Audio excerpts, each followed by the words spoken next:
The views and opinions of this broadcast do not reflect the views and opinions of Armed Media, New Productions and its affiliates.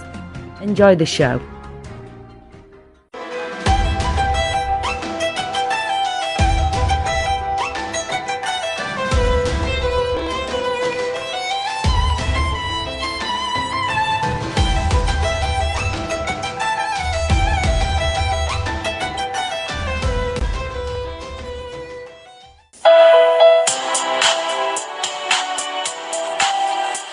Hello, this is Sara Yusupov. Stop by my show, Let's Talk Careers with Sara, Wednesdays 10 p.m. Eastern, where I will discuss about your dream job, career coaching, answering your questions regarding careers, exclusively on TuneIn Satellite and the Armed Radio Global Networks.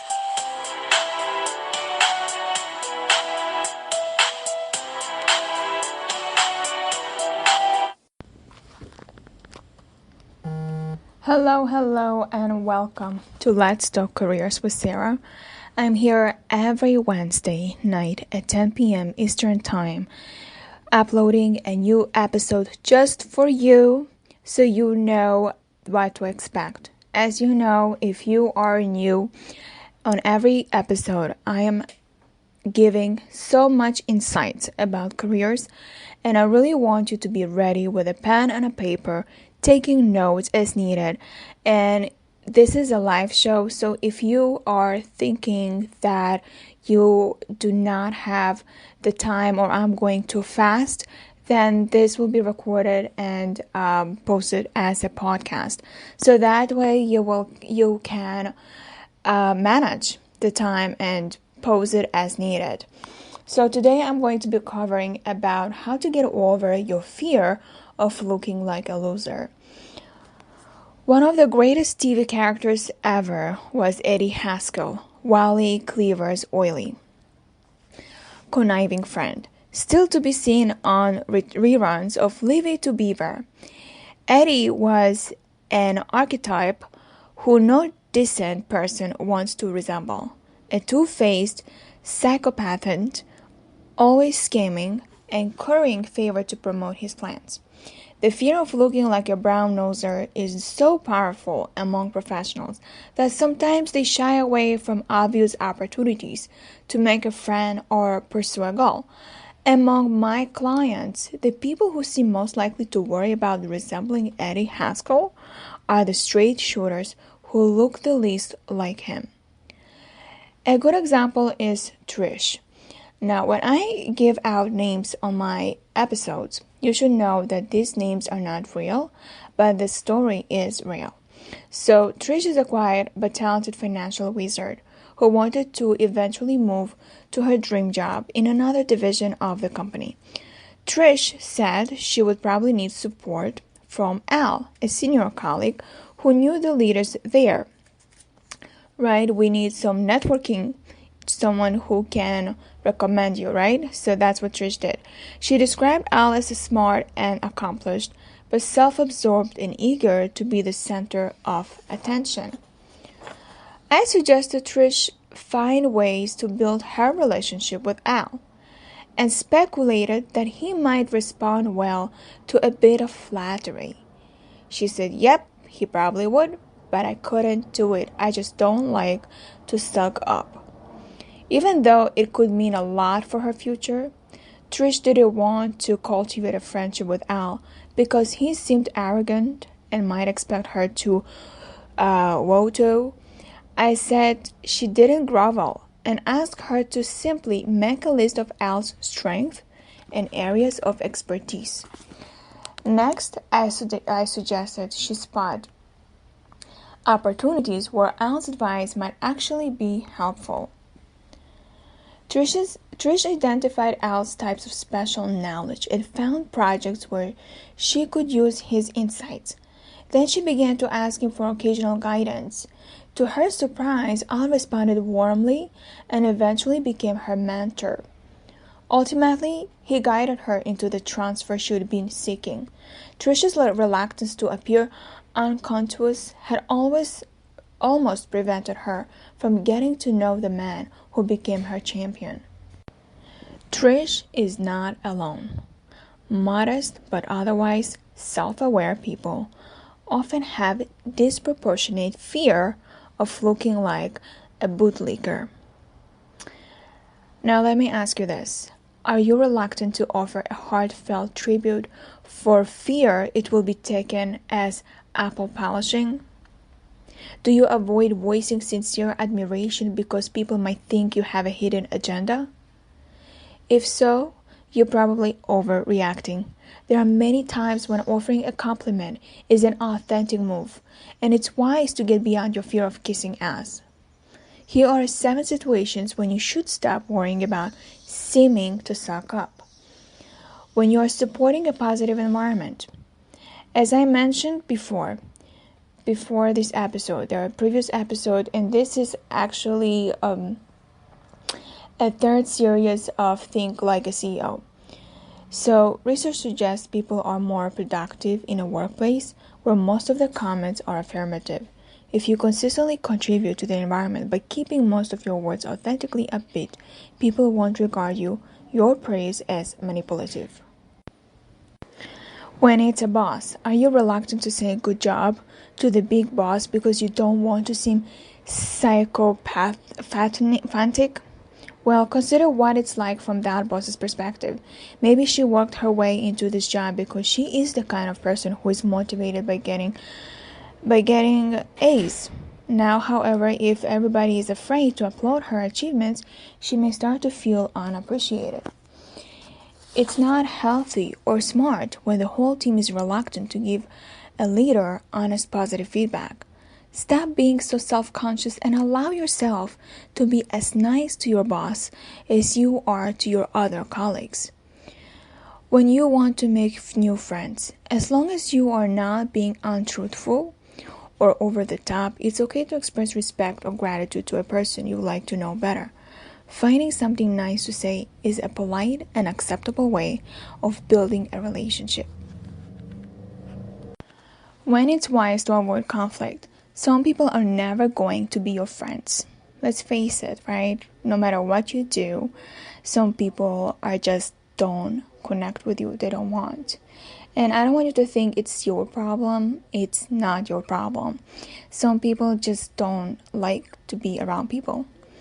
And they are mostly introverts. But you have to find a way to get along with them anyway. If they are annoying, you may make things even worse if you indulge in complaints. If they are bullies, you may attract more torture if you let them see your pain. When you are dealing with difficult people, a good starting point can be to talk yourself into a mood of relaxed confidence. Then look for the good things about them so you can diffuse the tension with a compliment that is genuine and on target. And in this situation, it's just everywhere. It's not just at work. It's everywhere. It could be a neighbor. It could be your family member. So this kind of environment happens everywhere. So when you owe them an apology, there are moments when groveling is justified, such as when you forgot an important deadline or said something dreadful at the office holiday party. It's okay to cringe and humble yourself when you want forgiveness for doing something truly wrong. When it would be kind, it is always appropriate to put people at ease or calm their anxiety, regardless of their rank or yours. If empathy makes you want to offer a flattering remark, don't be put off by concern about how observers may judge your motives. But if you can't say anything nice, maybe you really shouldn't say anything at all. And the last thing is, when some people say, I don't want to suck up, the real truth is that they are afraid to step forward.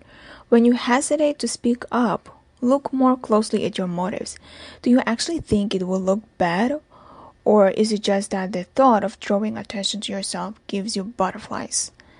It's okay to be fearful, but make a smart, conscious choice about how you will respond to that fear.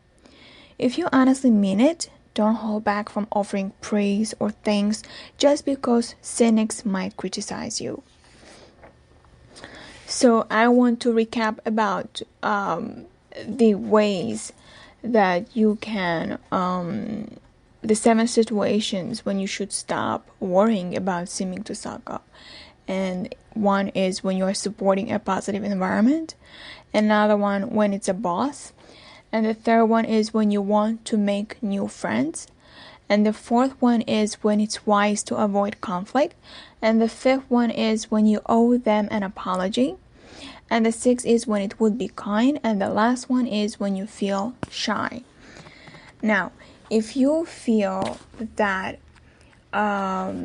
this is kind of confusing and you want to see it visually, please send me a message on Facebook, Let's Talk Careers with Sarah, and let me know which episode you would like to see it visually. If you would like some worksheets or some written material that you can print it and really study it, because I really want you to succeed in your career and I really want you to implement what you are actually listening. So if you are not just auditory, meaning like not just listening skills you have, but you prefer visually, that's the way you learn, or you need something to hold it like a book or a worksheet, let me know and I will email it to you. I have a lot of resources and I really don't put it out there because I'm not sure how will you benefit. So I would really appreciate if you message me on Facebook, Let's Talk Careers with Sarah, or email me, Let's Talk Careers with Sarah at gmail.com.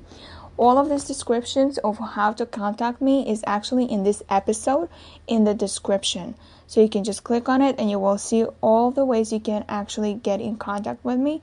And I will provide the materials that you need.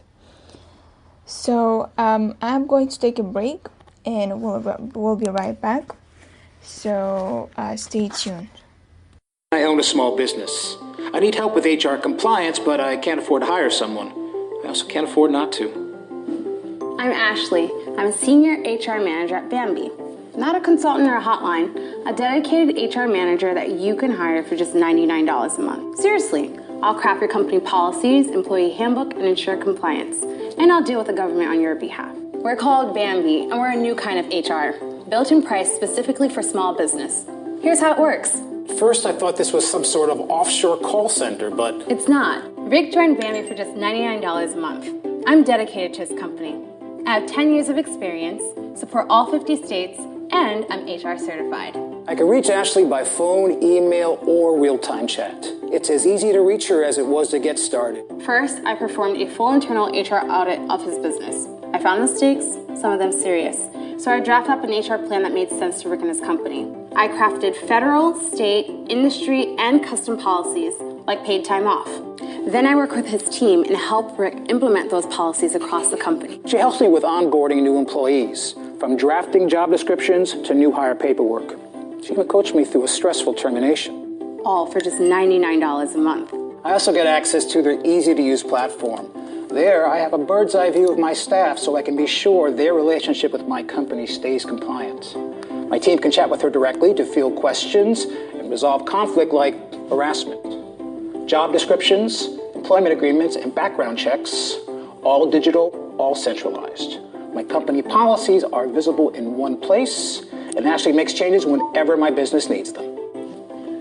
Rick also has access to our corrective action platform. Document incidents, written and verbal warnings, and performance improvement plans, all done online with my help. I've known I've needed HR for a long time. My assistant and Google aren't going to keep me out of trouble forever. You're welcome. In the past, hiring an HR manager has cost $60,000 to $70,000 a year. Well, it's the future. Bambi is available now for small business owners like you, starting at $99 a month. Seriously. Bambi, an HR manager, craft HR policy, and maintain compliance. So we are back to the third series of Think Like a CEO. And let me tell you a story. Now, I'm going to say some names. I want you to understand these are not real names, but the story is real.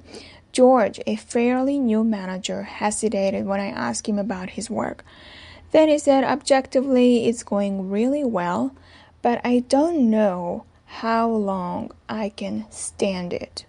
Now, how many of you feel like that? Like you are thinking, I like the job is okay, maybe in terms of financially, maybe in terms of flexibility, maybe in terms of benefits, but you don't know how long you can stand it, right? It could be you have a hostile environment, you can have bad schedule, or the commute, any type of thing that can irritate you. So the good news was that after 2 years of building collaboration and creating expertise, George's team was exceeding all its objectives and had been recognized as a shining center of excellence within the large organization. However, now leaders in other divisions were trying to steal some of the glory and resources. They were attempting to poach George's expert staff members by having them reassigned away to other challenges. When I asked George how many team members he'd actually lost, he said none. But I'm so exhausted from the constant fight to protect them that I'm not sure if I can keep this up.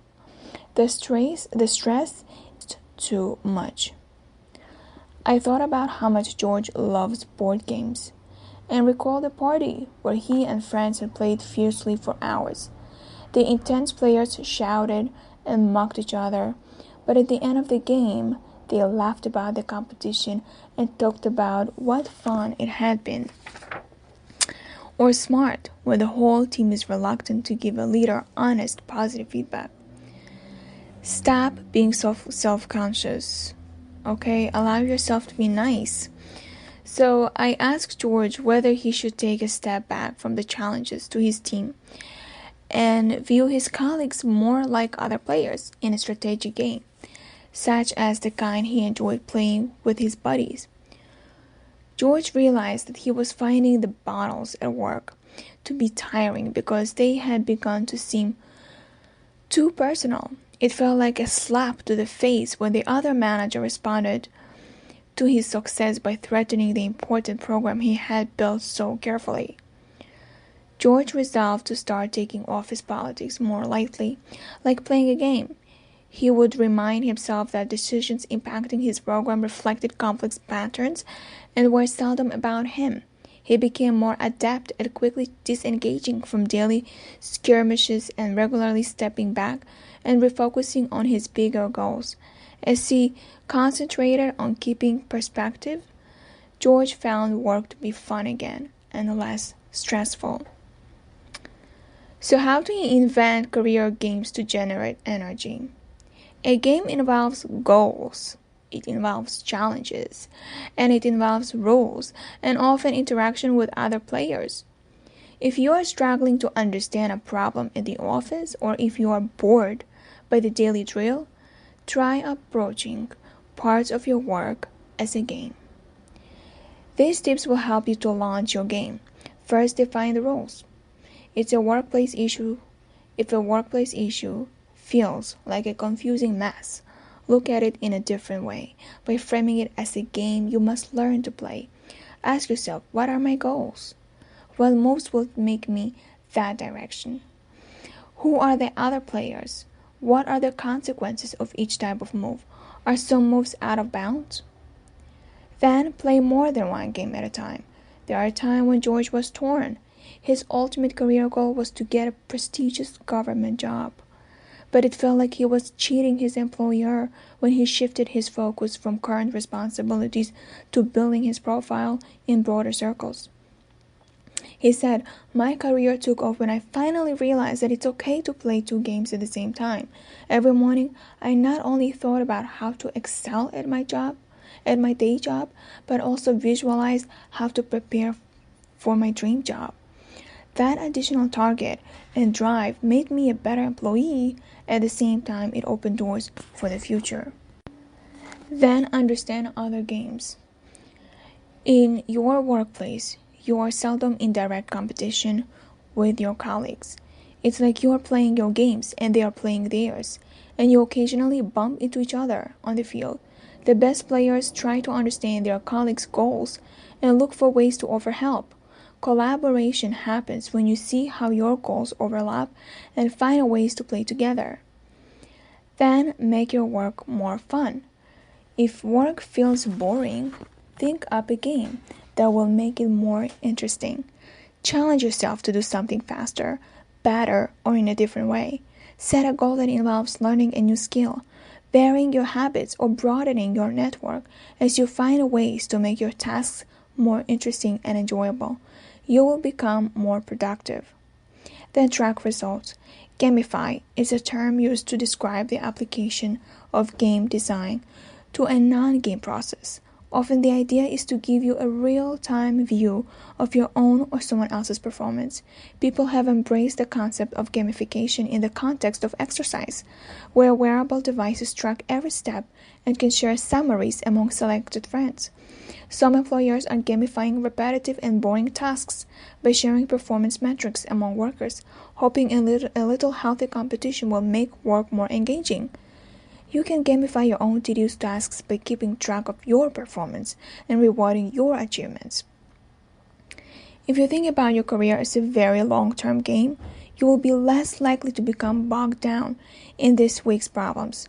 Regularly ask yourself where you would like to be a few years down the road and create a game to help you develop the skills and resources that will get you there. Now, I want to emphasize that I do assessments.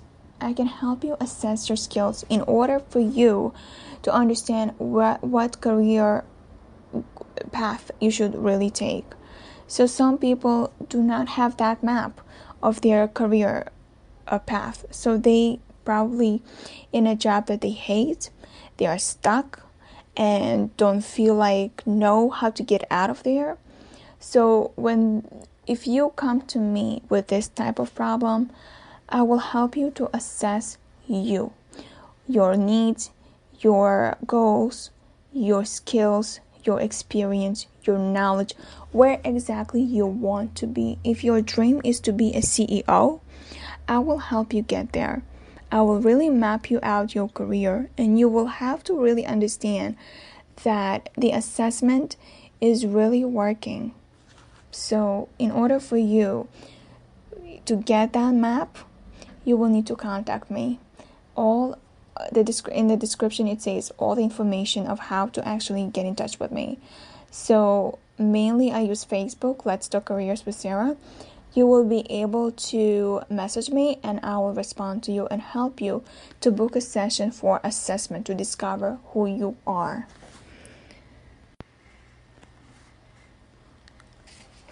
Now I want to focus on how you can be prepared with clever ways to brag about yourself. So what if a headhunter calls today with an interesting job possibility? Can you speedily show that you are an ideal candidate? And will you be ready if a boss or client has questions about how you've been using your time?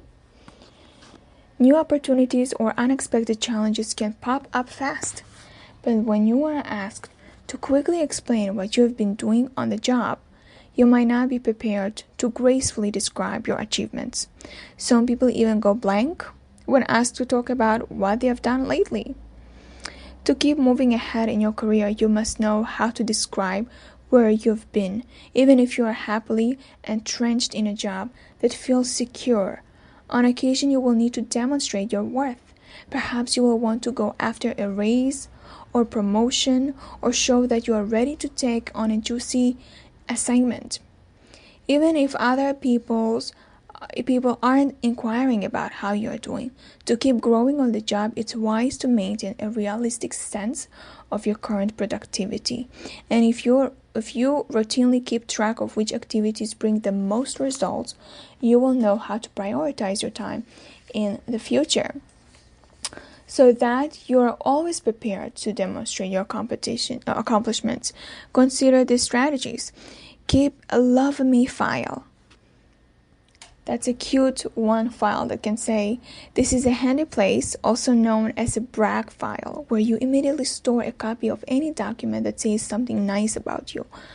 I have seen a few Love Me files that are full of handwritten thank you notes and letters of praise from grateful clients.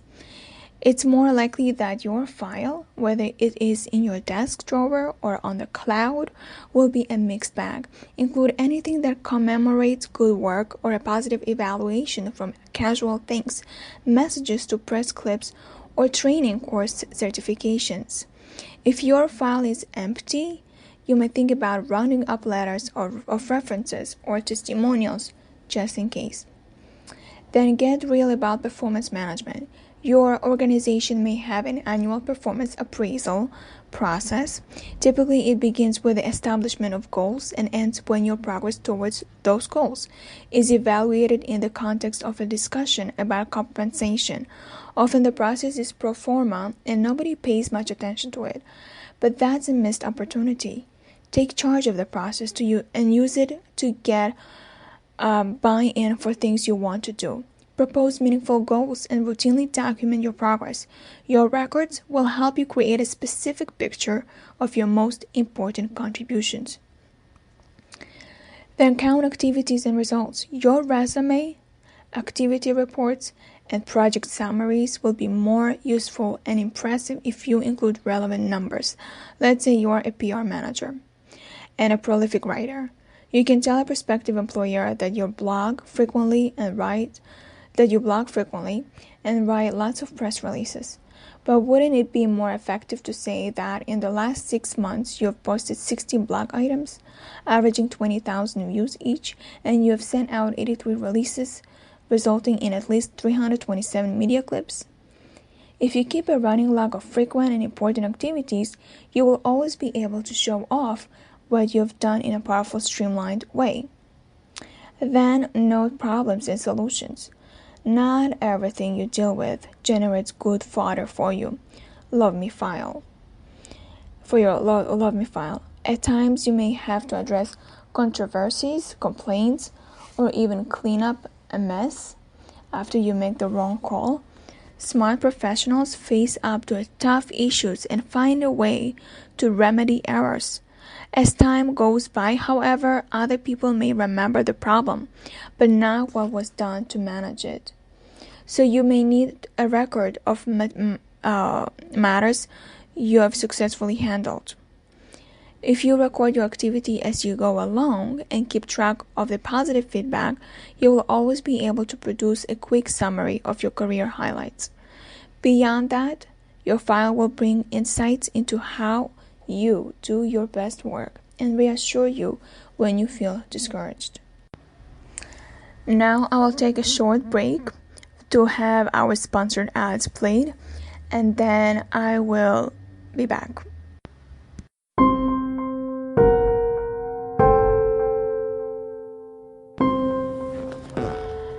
Are you ready to land your dream job? Your dream job is awaiting for you.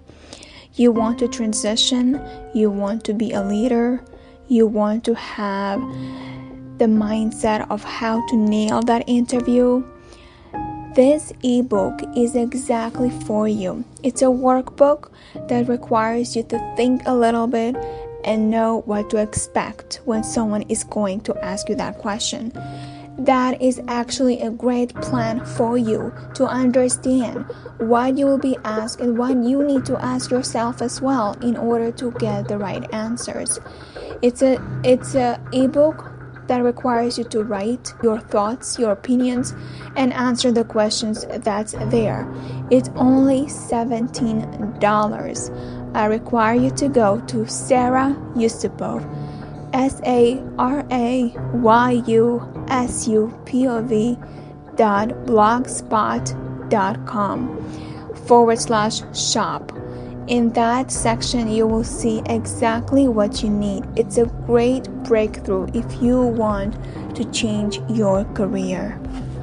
Again, it's SaraYusupov.blogspot.com/shop. The link is in the description below.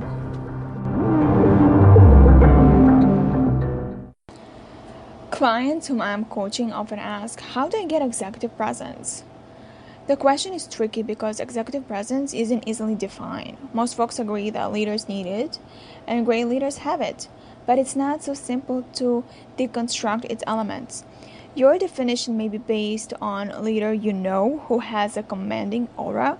You know what I mean, someone who exudes confidence and attracts people like a magnet. Sometimes the value of executive presence seems most obvious when it's missing. I'm thinking of Ed, a brilliant corporate attorney who was repeatedly overlooked when spots opened within his company's management ranks. When I asked the CEO whether Ed was likely to be promoted, she said no, he'll always be valued as a talented technical lawyer, but we're not going to move him up. Ed just doesn't have executive presence. The COO didn't try to define executive presence, but I knew what she meant. The attorney could write memos like a dream. When asked a question, however, he seemed hesitant. He would mumble, then he would shuffle down the hall, intended to develop the level of your self-awareness. Use these questions to check in with your aspect of yourself. He just didn't have it. He didn't radiate that assurance, that dignity, that sense of control that others see as an executive presence. So I want you to use this checklist to build presence. I want you to really, that's where your pen and paper is handy right now. Now feel the way I'm just saying it. Answer this question to yourself. Do you sometimes worry that you don't have enough of that it factor? Do you fear that you'll miss out on career opportunities despite your great work because you lack a powerful demeanor? Presence is an elusive quality, like love or happiness. You can't just pick some up, but you can do a great deal to appear more like a leader. You can build your presence by changing the ways you look and behave, and even how you think and feel about yourself. So here's a checklist of key factors that contribute to executive presence. And if you want that checklist, if you want to print it out, then let me know on Facebook, Let's Talk Careers with Sarah, or let me know in my email, Let's Talk Careers with Sarah at gmail.com, and I will email it to you. So, if you want to enhance your gravitas, now hear through the questions and find points to work on. Do you have a leadership vision? As we discussed in previous episodes, it's easier to act like a leader when you have a clear sense of the attributes of leadership. If you can't easily describe your vision of a leader or list characteristics you admire, such as reliability, honesty, or a positive attitude, look at your list frequently so that you are reminded to incorporate these traits into your daily behavior. Then ask yourself, do you seem organized? If you are typically late, if your papers are a mess, and if you have trouble meeting deadlines, then your presence is compromised. Colleagues may see you as disorganized and unable to get the job done. So Susie is a communication consultant who thought of herself as a ditzy, creative type. She would explain away her lateness by saying, "Oh, you know, as artists." But finally, she realized that her firm's partners regarded her as a bit out of control. She saw they weren't going to promote her to the role of client manager until something changed. Susie got her calendar and other systems in order, and significantly, she told all her colleagues that she was working with a coach to become more productive and organized. She reshaped her brand, and soon she was managing clients' accounts. The third one is, do you need a makeover? It may not be fair, but physical appearance is an integral part of presence. To look like an executive, it helps to be well-groomed and well-dressed. If your clothes are dated and untidy, or your hair is always messy, you may come across as unpolished and not management material. Can you make a presentation? The ability to give a speech or contribute useful remarks at a meeting will enhance your presence. Of course, you have to be clear and concise, but it's also important to know how to engage with other people. Present your points in a way that makes them relevant to the audience. Listen carefully to questions and comments, and respond without becoming defensive. Do you say what you mean? Whether you are speaking to a crowd or chatting one-on-one, you will have more gravitas if you speak directly, without hesitation or self-deprecation. Ask colleagues to observe the way you talk, so they can help you spot self-critical phrasing or annoying habits, like starting sentences with phrases like, "I'm not an expert, but..." If you sound like you are uncertain of what you are saying, you can't expect others to be convinced. How is your vitality? Managing your presence requires taking charge of your energy level. If you are sleep deprived, bored, or out of shape, you are less likely to come across as a leader. Being frantic isn't good either, because your hyperactivity can translate into stress for those around you. To appear more powerful, be serious about maintaining good health and fitness, and stay calm with practices like meditation. Then, do you know how to appear more confident? People with executive presence seem cool and ready to handle any situation, but a superb record may not be enough to give professionals a belief in their own ability to master the next crisis. And even if they do know they can perform, that knowledge may not be apparent to others. A good starting point for boosting your confidence level and making sure it shows is to manage the voice in your head, as we discussed in previous episodes. What's your body saying? Your nonverbal behavior can be even more important than your words. At least on an unconscious level, people make judgments based on your posture, facial expressions, and even your fleeting micro expressions. They may even mirror your smile on the way you are holding your body, with their emotions shifting to more closely match yours. And according to fascinating research from psychologists like Howard Amy Scotty, your own brain also picks up those messages from your body and face. If you assume the stance of a confident person, your mind and emotions may follow, helping you to soon feel more confidence. Although the concept of presence is complicated, I have seen professionals make speedy improvements in the way they come across. For example, there is Lydia, an accomplished economist whose concern about details translates into successful projects. But Lydia is such a perfectionist that when handed a new assignment, she tends to immediately start fretting about the best way to start. Her boss told me that Lydia didn't appear sure about her plans because of her worried demeanor. People hesitated to follow her directions because she often looked so anxious and uncertain. Lydia understood that she would be better a leader if she could appear more decisive. To work on this, she explored various forms of self-talk before settling on two techniques. First, before entering a meeting, she could define her intent for the occasion. It might be something such as, "I'm going to raise point X," and come across as interested and positive. Then she would encourage herself with repeated affirmations such as, "My plan is on target and I know it will work."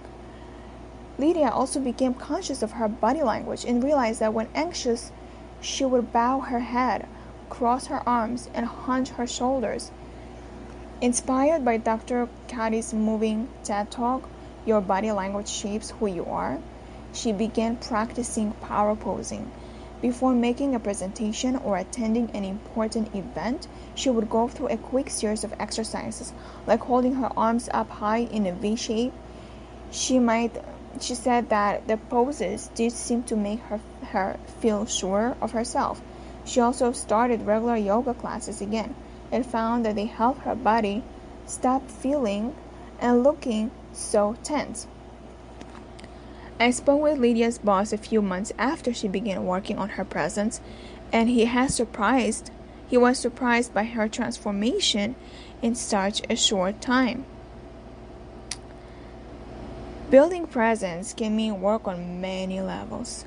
There is much you can do to rapidly enhance your executive presence, and on a deeper level, you can continue to strengthen your presence through exercises intended to develop the level of your self-awareness. So use these questions to check in with your aspects of yourself. Your physical self. How is my posture? Am I tense? Shall I relax my shoulders and other parts of my body?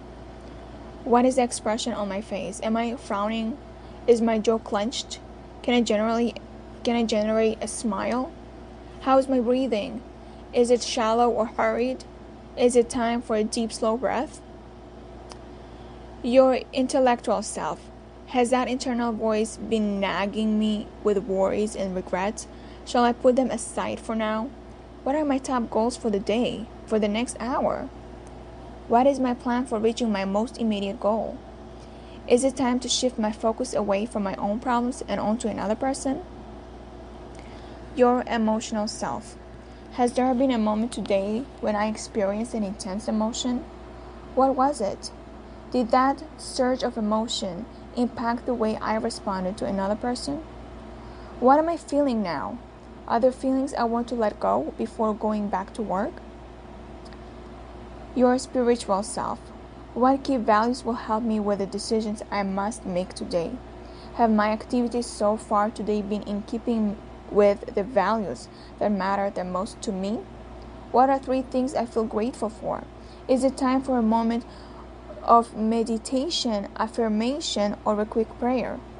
Can I help someone? This checklist will be available if you are messaging me on Facebook, Let's Talk Careers with Sarah, or emailing me.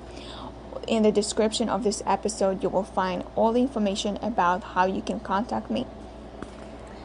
And all of this information is for you to know how you can think like a CEO in order for you to get promoted as a leader, as an executive, or as a manager. So this is a 3rd-part series that I really want you to implement, and let me know how this series is actually helping you. And if you feel that it doesn't help, let me know also, and I will be able to modify it in a different way. But so far as I know, my clients have used it and it's working. So I would really appreciate if you really rate this episode on Apple and let me know if this is something that you like to hear more often. If this episode is helping you, if you like the podcast overall, I would really love you to actually rate this episode and let me know what's the takeaway, what you like about this episode, how you found this podcast, and how you found the show, in order for you, for me to know what my marketing powers are actually used. I will take a short break and I will be right back for more insights about your career.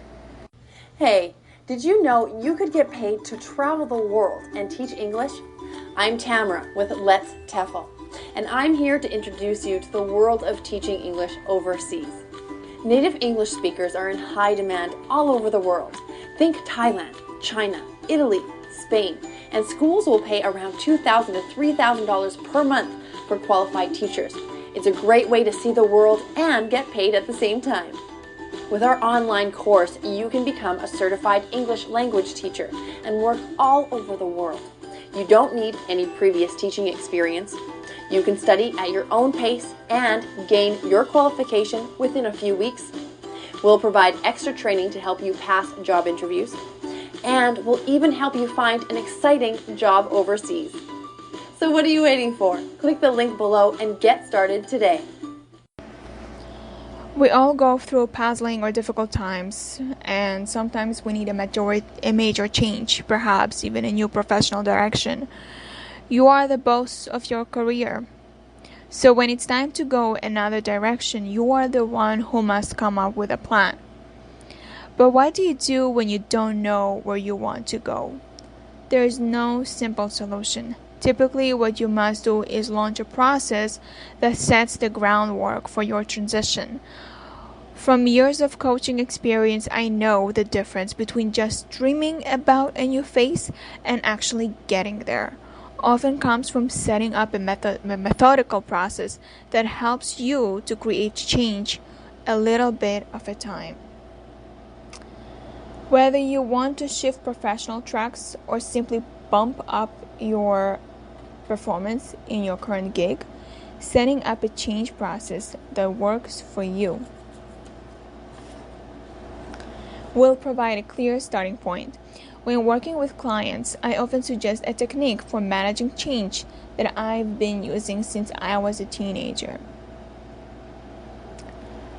When I was growing up, I followed my parents' examples and drank lots of tea. I liked it loaded with milk and sugar, but as a young teen, I started worrying about the calories. I didn't want to give up my habit of drinking a cup of tea every day after school, but kicking my sugar habit seemed too tough. Then one day I was inspired to reduce the sugar so gradually that I'd never miss it. As I sat at the kitchen table staring at the heaping pile of sugar on my spoon, I decided to make progress by removing just a few granules. In the following days, I estimated earlier volumes and tried to remove a few more grains. I kept at it, progressively lessening the amount of sugar from 2 or 3 spoonfuls to none. It took nearly a year, but I learned to enjoy sugarless tea without ever feeling deprived. I was so intrigued by the power of creating change through small, painless steps that I applied what I call the sugar grain principle to other aspects of my young life. For example, I became better at keeping my room neat with very small steps, like routinely shutting the closet door or spending just 5 minutes cleaning each morning. I remember the sugar grain principle years later as a senior at university, and injustice is the way female students were treated motivated me to support gender equality. I didn't expect to actually change practices that were widespread, but I thought the principle might help to frame a satisfying gesture just for me. I promised myself to do at least one small thing in support of greater equality for university women every day. It didn't have to be much. A thing could be as small as sugar grain, but I needed to come up with something, anything, every single day. It was easy at first. A day's contribution might be as basic as speaking in class about equality, but with time it became more difficult to find my daily thing, and I was forced to move out of my comfort zone to meet my quota of sugar grains. I spoke in meetings, started a radio program focused on gender equality, and I became the first woman to enter the university's MBA program. As I scrambled harder to define new things, I worried less about failure and became more creative.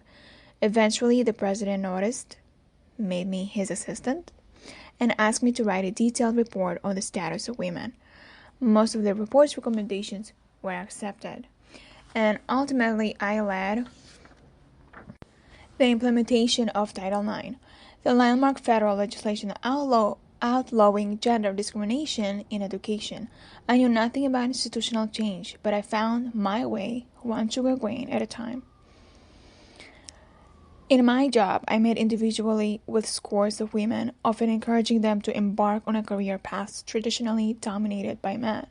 Still in my 20s, I was called upon to advise faculty members, and others far more experienced than I, who wanted to step into leadership or into a field traditionally closed to women. I had no training in career development. Once again, I relied on my experience with gradual change. I developed a model that, at least inside my head, I call the sugar grain process. I used the model to help professionals rethink their goals and start taking steps in new directions. Through the years, I've repeatedly worked through the sugar grain process while navigating my own varied career, and I've shared the process countless times as a mentor, a manager, and a coach. I understand that the sugar grain process is not unique and that many similar models can create success, but I have 5 years of experience in fostering career change using this approach, and I'm absolutely confident that it works. Let's say you're bored with the kind of work you've been doing, but you don't know what you would like to do next. If I were your coach, I would suggest you to go through this 5-part process. Develop a vision of the career you want. Your vision is a wish list of elements you would like to see in your next career phase. Don't worry if you can't be precise. Chances are you will be surprised at how much you already know. Start your list with pros and cons of your current position. First on your list are the things you appreciate about your job, elements that you hope will continue.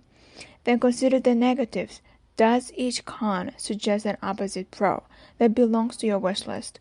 For example, if you don't like the isolation brought by your current project, you might add a pro like more frequent social interactions to your list.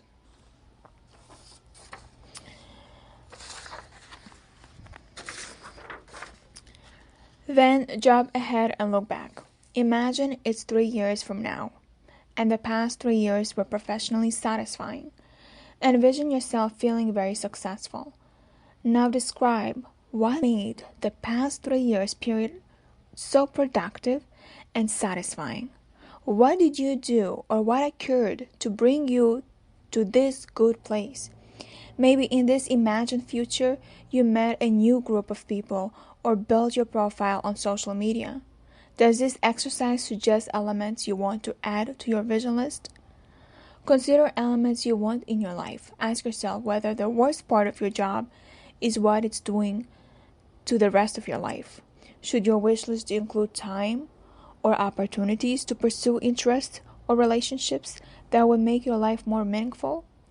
For example, if what you really want is to spend more time with your kids, maybe less weekend work should go on your career wish list. Or perhaps you want to live in a different kind of place. For clients that I worked with, they were looking for home jobs, like remote jobs that they can do at home without sacrificing their time to the commute. So consider that in your list as well. Then state your most pressing goals. After studying your wish list, define several achievable goals that could pave the way for your shift. For many people, 3 is a good number of goals for getting started. And these initial goals don't have to be precise. You might start with something like broaden my professional network, learn to better manage stress, and develop expertise in an important technical area. And then identify some sugar grains for each goal. Once you have identified goals, even if they are not yet specific, it's time to start finding little things, the sugar grains that will move you roughly in the directions that you want to go. Start a list of grains, small actions. For example, your grains on stress might include taking a meditation class and ordering a useful book. As you build out your list of future grains, keep these points in mind. It doesn't matter where you start. I don't call these little items steps because they aren't linear. Sugar grains don't need to take you in a logical order along a direct path.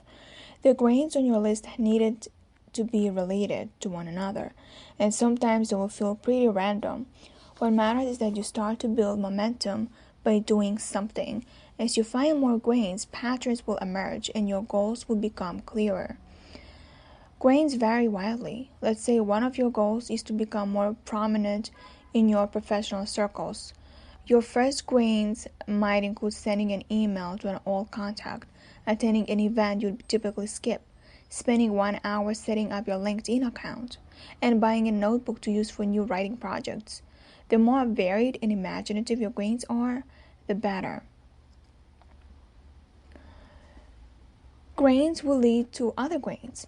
I love the way doing one little thing so often inspires sometimes else. For example, if you attend a dinner where you meet somebody interesting, your next grain could be to send a follow-up note. Commit to a specific pace of sugar grains. Once you have a picture of where you want to go, decide how quickly you need to move. That will determine how many grains you will want to accomplish each day or week for each goal. For example, if you are starting the hunt for a different sort of job, but you are not in a hurry, maybe you will promise yourself to do just one thing each week. But it's vital to set a pace and maintain it. No matter what, this is important. The power of sugar grain process comes from your commitment to keep up your pace even when you feel like you are out of ideas or don't have the time. So I had a client who had called me and told me that he is looking to advance himself to a sales district manager. Now he didn't know how to get there. That was his goal. So he was looking also for something flexible. By doing so, I explained to him he needs to take a sugar grain process, and that process starts with having a LinkedIn account and then connecting with other sales district managers who you can ask questions.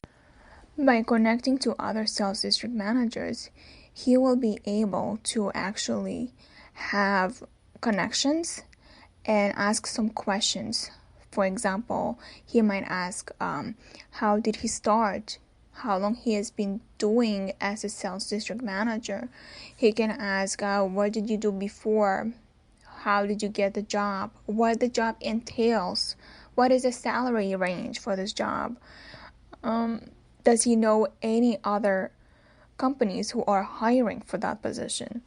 And he'll be surprised because this is actually going to work.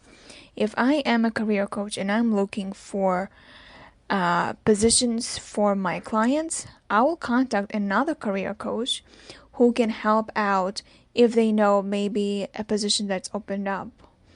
So knowing the process of the sugar grain is really going to be beneficial to you. Then you maintain records. Keeping track of your grains helps ensure the success of your process. Your record keeping will help you see your progress, bring you new insights, and inspire additional grains. How you do it, whether it's on paper or in the cloud, is your choice. I love doing it on paper. In addition to holding on to your list of completed things, consider using logs for tracking your activity. For example, whether you are making notes on your calendar, that's my favorite one, or maintaining an Excel spreadsheet, you are more likely to stick to an exercise valuable tool to other programs if you record each minute you spend. Now, another valuable tool can be your journal. Writing about your efforts promotes self-reflection, helps you explore and keep track of new ideas, and gives you a way to manage frustration and setbacks in the course of your transition. As with any change effort, the most difficult part of the sugar grain process can be getting started. But once you build up a condense of grains, the process generates its own energy. You will start to trust it and feel sure that it's taking you somewhere interesting and important. You'll probably go through several iterations, tweaking your goals as you move closer to your destination. Then, like many of my clients, you may hear yourself saying, I'll kind of miss the sugar grain process. It was getting to be fun. If you still struggle of understanding the sugar grain process, let me know on Facebook, Let's Talk Careers with Sara, and I will help you out with the process. I will help you outline it so that way you will see it visually. And now I'll take a short break and I'll be right back. Tune in to Let's Talk Careers with Sara here on Armed Radio Global every Wednesday night at 10 p.m. Eastern Time. Stuck on your careers, hate your boss but don't know how to move on? Don't know how to ask for a salary raise? Then you need to listen to my show Let's Talk Careers with Sara every Wednesday night here on Armed Radio Global.